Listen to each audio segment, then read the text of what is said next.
Selamat datang di channel Good News. Sahabat Proliga, berikut hasil Proliga 2022, update klasemen sampai hari kedua pekan 3, dan jadwal pertandingan berikutnya. Sebelum lanjut, like dan subscribe jika video ini bermanfaat. Hasil Proliga 2022, pekan 3, Sabtu, tanggal 22 Januari tahun 2022. Tim Surabaya Bayangkara Samator mengalahkan Bogor Lavani dengan skor 3-2, masing-masing dengan skor 16-25, 26-24, 25-23, 21-25, dan 15-12.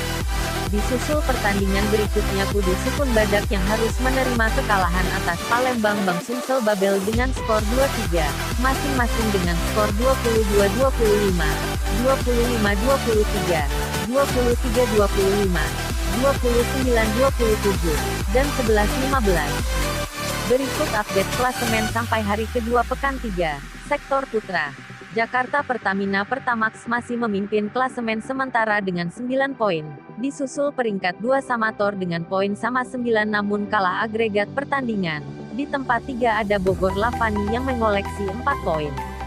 Kudu Sukun Badak menempati posisi keempat dengan poin 4, Palembang Bang Sumsel Babel yang baru saja mengalahkan Kudu Sukun Badak beranjak ke posisi 5 dengan 2 poin, sedangkan di tempat terakhir ada BNI 46 yang mendapat poin 2. Di sektor putri, Jakarta Pertamina Fastron masih kokoh di puncak klasemen dengan poin 9, disusul Bandung BJB Tanda Mata dengan 5 poin di urutan kedua. Gresik Petrokimia Pupuk Indonesia menempati posisi 3 dengan 3 poin, disusul Jakarta Popsico Polwan di urutan keempat dengan 3 poin. Jakarta Elektrik PLN yang belum pernah menang satu kali pun harus menempati urutan terbawah dengan 1 poin.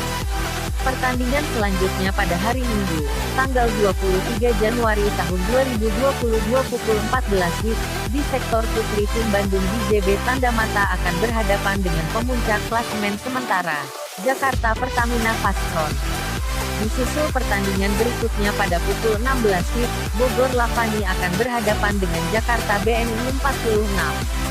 Seluruh pertandingan dapat disaksikan live di O Channel, Champions TV, dan video. Demikian update seputar Proliga 2022.